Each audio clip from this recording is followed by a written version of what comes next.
네, 여러분 반갑습니다. 오늘 또한 개혁교회 예배와 예전 11번째 시간 같네요. 네, 우리가 벌써 10주라는 두 달의 그러한 기간이 벌써 지났습니다. 예, 그래서 저희가 초대교회 그러한 내용들을 꽤 많이 우리가 검토를 해보았습니다. 정말 우리가 이러한 공부를 통하여서 정말 저희들 삶 가운데 정말 우리 적용할 수 있는 그러한 초대교회의 중요한 그러한 여러 예전과 모험들을 한번 살펴보고 그것들이 실제적으로 우리 삶 가운데 어떻게 적용될 수 있는지 여부를 한번 살펴보기를 원합니다. 그래서 우리가 지난 시간에는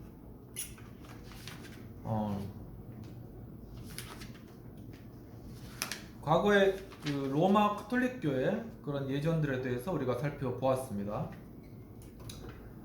그러한 부분들을 우리가 공부를 하면서 이제 중요한 것으로 에피클레제 부분에 대해서 공부를 했죠. 즉 바로 성찬에 관한 그런 기도인데 그것을 통해서 실제적으로 주님의 몸과 피로 그것들이 바뀌어진다라는 것이 이제 가톨릭 교회 입장이다 보면 개혁교회에서는 그것이 이제 실제로 바뀌어지는 것은 아니고 하나의 어떤 기념적인 그런 의미가 있다라는 그러한 것들까지 또한 저희가 설명을 하였습니다. 그리고 이제 점차 이제 로마 교회가 예배와 예전이 규칙화 되면서 이제 그런 예배의 그런 책임들이 다 사제에게 이양되었고 평신도들은 그냥 참여하는 것으로 성찬에 이런 것들을 집례하지는 못하는 그런 방향으로 바뀌어졌다라는 것에 대해서 이야기를 하였습니다. 그래서 이번 주에는 제2바티칸 공회와 현대 로마교회 예배와 예전의 그러한 순서들을 한번 살펴보고 동방교회로 넘어가도록 하겠습니다. 그 로마 카톨릭교회 예배와 예전의 모범을 한번 보면 처음에는 말씀 예배에 관한 그러한 순서로 임예라는 그러한 순서가 있다고 합니다. 인트로이투스 그러니까 찬양대와 회중의 그러한 찬송인 거죠. 그리고 그 다음에 기도 스투펜 게벳이라고 하네요. 즉 죄 용서를 비는 그러한 고백의 기도가 있다고 할 것입니다. 그리고 세 번째로는 주여 자비를 끼리에 엘레이지언 9번에서 3번으로 이제 줄여가지고 이제 그러한 기도를 하고 주여 자비를 베푸소서 그리스도여 자비를 베푸소서 주여 자비를 베푸소서 이렇게 이제 고백을 하는 것이죠. 그리고 영광의 찬양 글로리아 인 엑셀레시스 높은 곳에서 하나님께 영광이란 영광의 찬양을 돌리고 그 다음에 종합기도 콜렛 텐 게베트라고 하는데 종합기도를 드리고 성경 낭독 슐리플레 숭 해서 서신서 가운데 낭독하는 것이고 그 다음에 중간에 부르는 단계적인 찬송 그라두알레 할렐루야 이런 찬송을 부르고 그 다음에 복음서를 낭독하고 설교하고 신앙고백 사도신경하고 니케 신경을 하고 일반인을 위한 기도로 이렇게 진행되어지고 있다고 하네요. 그리고 두 번째로는 감사 만찬의 예전으로서 성찬이 떡받을 준비를 위한 찬송으로 제사장이 준비하는 동안에는 조용한 소리로 기도하고 제물 준비를 위해 노래가 끝날 무렵에는 큰 소리로 집례자가 기도를 한다고 합니다. 원래는 라틴어로 행했던 기도가 1968년 첫 대강절 아드벤트부터 자국어로 기도할 수 있게 되었다고 하네요. 중심은 주님의 성찬 제정의 말씀을 낭독하는 형식을 취하였다고 합니다. 그래서 이제 그 순서를 보면 성례전의 준비 기도를 하면서 주기도문과 감사와 찬양 그리고 거룩 삼창을 하고 하나님의 어린 양에 관한 그러한 기도를 한다고 합니다. 그리고 두 번째는 이제 봉헌 기도와 관련되어 가지고는 준비 기도 때 성례 영접 전 회중이 준비하는 기도로 마태복음 8장 8절을 이제 기도하는데 주여 내 집에 들어오심을 나는 감당치 못하겠사오니 다만 말씀으로만 하옵소서 내 하인이 낫겠나이다 이런 기도를 한다고 합니다. 그 다음에 성령 임재 간구 에피클레제죠. 그 다음에 성찬 제정의 말씀 낭독을 하고 성체를 교환한 후 성찬의 기도를 하면 끝마침을 위한 감사의 기도를 한다고 합니다. 그리고 세 번째로 예전의 끝마침으로 광고를 하고 교회 소식을 나누고 축도를 하고 평안히 가라고 그렇게 하는데 너희들을 세상에 파송하노라 예배에서 믿음을 강화하였으니 세상에서 믿음으로 승리하며 살아가도록 나아가라는 그런 뜻이 있다고 합니다. 그리고 부활이 그리스도를 증거하는 삶에 나아가도록 그렇게 하였다고 합니다. 그리고 동방교회 오스트르키르케 이렇게 동방교회라고 하네요. 는 콘스탄티노플을 중심으로 한 동방 지역의 교회로서 일찍이 로마를 중심한 서방 교회로 불린 로마 교회에서 분리해 나간 교회를 말한다고 합니다. 동방교회 아시죠? 저기 터키나 뭐 동쪽으로 그리스 정교회 뭐 이런 쪽이 동방교회라고 할 수 있겠습니다. 동방교회 가장 큰 세계적으로는 그리스 정교회, 그리시시의 오르호독스 키르케라고 하네요. 러시아 정교회, 러시아시엔 올토독스 키르케가 있으며 이들은 다시 역사적으로 동방교회 내에서 서로 구분된다고 합니다.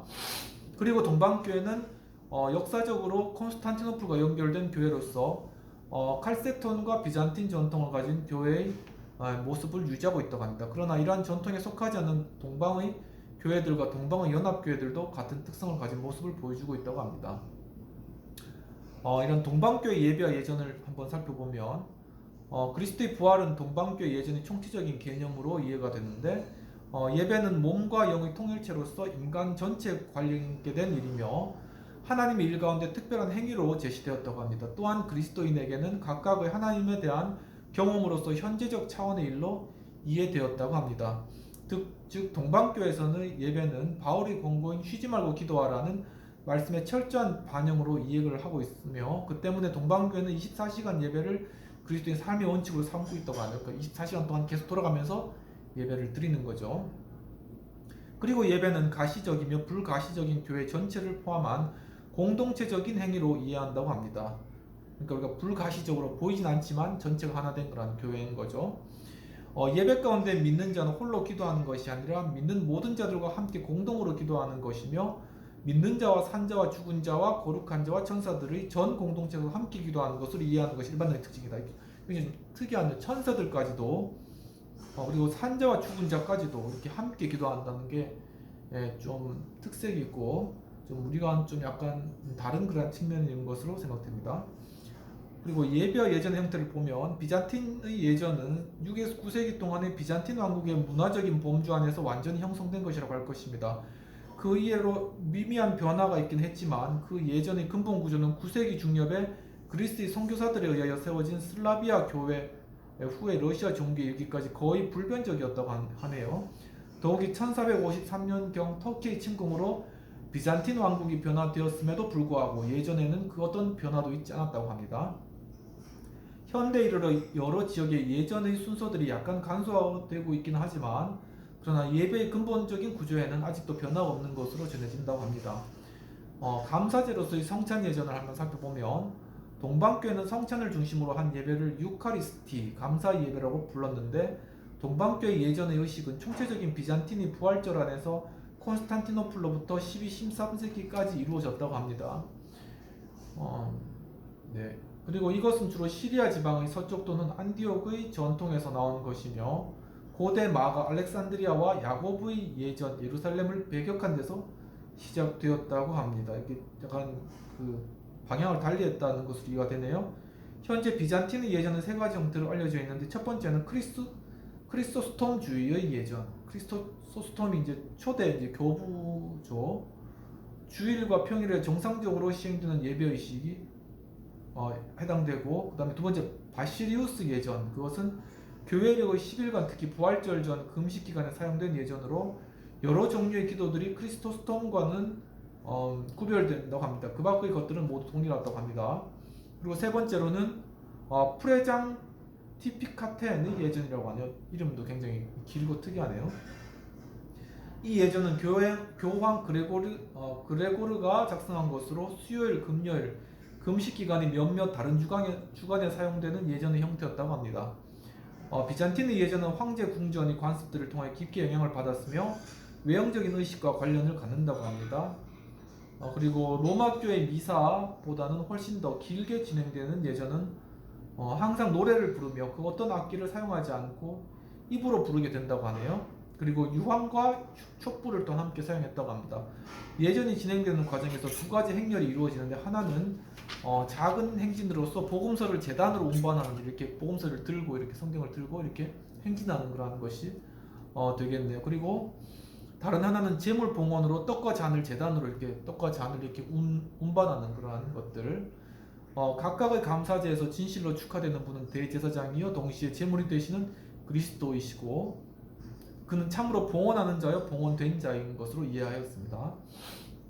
감사제의 행위는 이에 상응하는 제물로 이해가 되었습니다.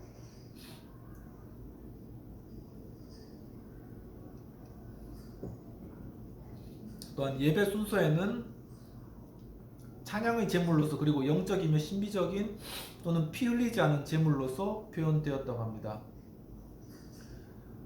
그리고 1156년에서 57년 콘스탄티노플의 양 종교회의에서 선포된 것처럼 정통교회 가르침에 따르면 십자가의 제물과 감사제의 제물은 하나이며 동일한 것입니다.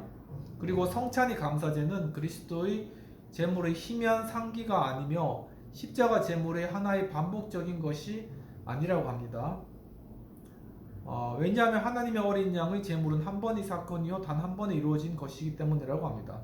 동방교회, 정통교회, 그리스도 정교회에 있어서 성찬에 의해 성찬의 감사제는 그리스도가 희생제물이 되심을 상기하는 축제가 아닙니다. 그리고 역시 십자가의 희생제물이 또 하나의 새로운 제물로서 십자가 사건이 반복적인 행위도 아닙니다. 왜냐하면 하나님의 어린 양의 희생제물은 단 한 번 있었던 단회적인 사건이기 때문이고 그러므로 성찬이 감사제는 예전의 상기를 통하여 구원하는 그리스도의 자기 헌신을 재현재화하고 직접 임재된 그와 같은 모습으로 형성된 제사행위로 보여줬다고 합니다. 말이 조금 어렵지만 계속하도록 하겠습니다. 이와 같은 신적인 구원의 행위는 동시에 역사의 정확한 순간에 이루어졌으며 항상 성리에서 봉헌하는 것으로 설명이 된다고 합니다. 감사제에서의 제물의 성격은 거룩하게 된 또는 밀착된 시간으로 생각하는 다른 여러 말들과 함께 존재하는 것입니다. 이러한 방식으로 제물로서의 감사제에 대한 믿음은 성례 가운데 직접적인 그리스도의 임재의 결정적인 강조를 나타낸다고 합니다. 7세기 종교회의에서 확인된 것처럼 성령 임재를 위한 기도, 즉 에피클레제를 행한 후에는 제물은 거룩하게 구별된 것으로 성별된 모습, 콘젠 크라존으로 불리며 이후의 성찬의 요소들은 단순한 그리스도의 모습이 아니라 그리스도의 살과 피 그 자체로 보았다고 하네요. 그리고 동방교회 신학자들은 성별에 의한 변화의 과정을 정확히 결정하는 것을 두려워하였다고 합니다.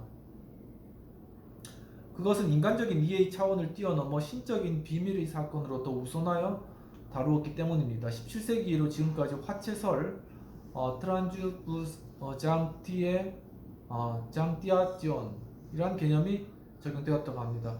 그것은 에피클레제의 성령 임재의 기도와 관련하여 일반적으로 성령론의 방식에 의존한 것이라고 할 것입니다. 즉 성령은 전 삶에서처럼 감사의 성찬에서 그리스도가 직접 우리 가운데 임재하여 성령을 통하여 이루어지는 것을 당신이 충분히 듣는 것이 어떻게 이루어지는 것인지 만일 당신이 성령이 역사한 방식에 대하여 질문한다면 다마스커스 요한이 표현하는 것과 같은 것이 될 것이라고 합니다. 말이 좀 기네요. 예. 그리고 이러한 성찬은 평신도들에게 연중 4차례 이상을 행하지 않았다고 합니다. 이러한 예식의 참여는 금식과 기도의 준비가 요구되었고 특별히 참여하는 일이 요구되었기 때문입니다. 그럼에도 불구하고 지난 50년 이래로 동방교회는 이제 성찬을 자주 행하는 교회로 바뀌어졌으며 유카리스티 감사제의 만찬은 젖먹이 어린이들에게도 지금 주어지고 있다고 하네요. 동방교회에서의 예배는 땅 위에 이루어지는 하나님 나라의 계시적인 사건으로 이해된다고 합니다.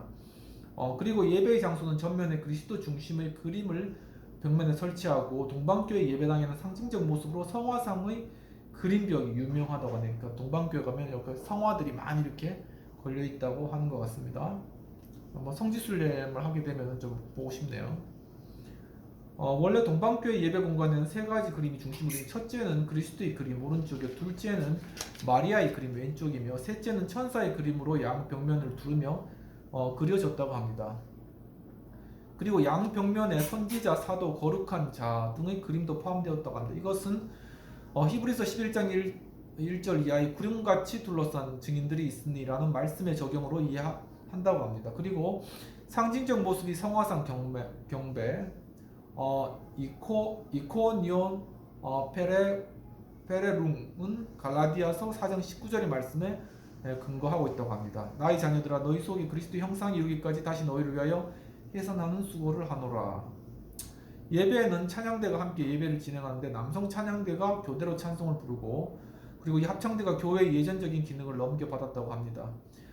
실제로는 단순히 사도신경을 함께 노래하는 것이었는데 다른 순서의 진행에서는 대체로 회중은 수동적으로 남아있다고 합니다. 예배에서 악기 사용은 금지되었다고 합니다. 동방교회 예배는 교회 원력과는 상관없이 예배를 진행한다고 하는데 그리고 교회는 항상 주일 예배를 통하여 구원 역사의 계시를 재현하는 것으로 이해된다고 합니다. 그리고 원칙적으로 24시간 예배제가 운영되나 계속적인 진행의 편의를 위해 낮 시간에 축소된 9번의 예배가 진행되는데 중간에 성경 봉독이 진행된다고 합니다. 영속적인 예배란 물론 다만 수도원의 공동생활에서만 가능한 것입니다. 아토스 수도원이라고 하네요. 그게 아토스 클로스터. 그러나 오늘날 러시아의 큰 교회들은 매일 예배를 행하고 있고 그리고 9번의 예배를 두세 번에 묶어드린다고 합니다. 굉장히 예배를 하루에도 굉장히 많이 드리네요. 동방교회 예배는 성례 중심적 예배 옆에 다음과 같은 관점들이 강조되었는데 찬양, 전파, 하나님에 대한 희구, 모든 세계를 위한 기도, 간구, 회개, 그리스도인의 구원 행위의 기억 등이라고 합니다. 특히 예전 전체는 교회가 하나님께 바치는 제물의 제사로 이해되었다고 하고 그리고 동방교회 예전에서는 그리스도가 주님으로서 예배 가운데 임재한다는 인식은 서구의 예배와 연결되는 점이라고 할 것입니다. 즉 예배 드릴 때 그리스도께서 임재하신다는 것은 서구나 동방이나 마찬가지라는 그런 의미가 되겠습니다. 그리고 동방교회는 그들의 예배 행위에서 고대 교회 전통의 풍성한 것을 보존하고 있다고 보아야 한다고 합니다. 동방교회에서 배울 점이 있다면 부활절을 기독교적인 예배의 주된 축제로 삼고 있다는 것입니다. 오늘날 서구교회 예배와 동방교회 예배를 비교해보면 동방교회 예배의 특성은 강한 명상, 메디타티브를 중심으로 하는 예배입니다.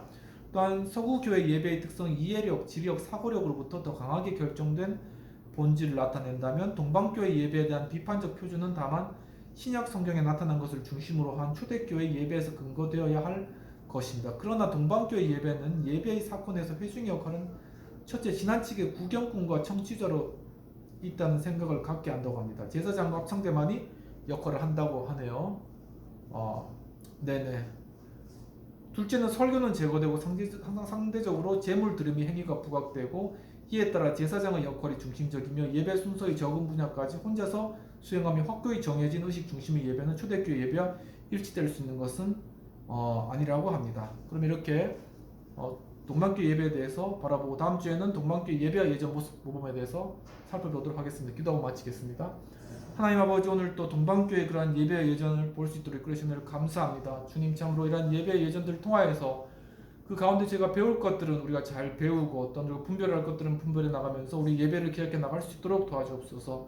주님, 또 이렇게 예배 예전 공부할 수 있는 하우스 카페를 허락해 주신 을 감사하고 또한 저희가 새롭게 이 하우스 공동체에서 지금 또 하우스 어셈블리를 준비하고 있습니다. 이런 어셈블리를 또 지금 잘 진행되어서 많은 사람이 참여하는 가운데 정말 국민연금뿐만 아니라 여러 선거구제나 다양한 그러한 주제들을 잘 다루어서 성공적으로 잘 치러내므로 정말 이 카페가 정말 좋은 공론장 역할들을 감당해 나갈 수 있도록 도와주옵소서. 감사하고 모든 말씀 예수님의 이름으로 기도합나이다. 아멘.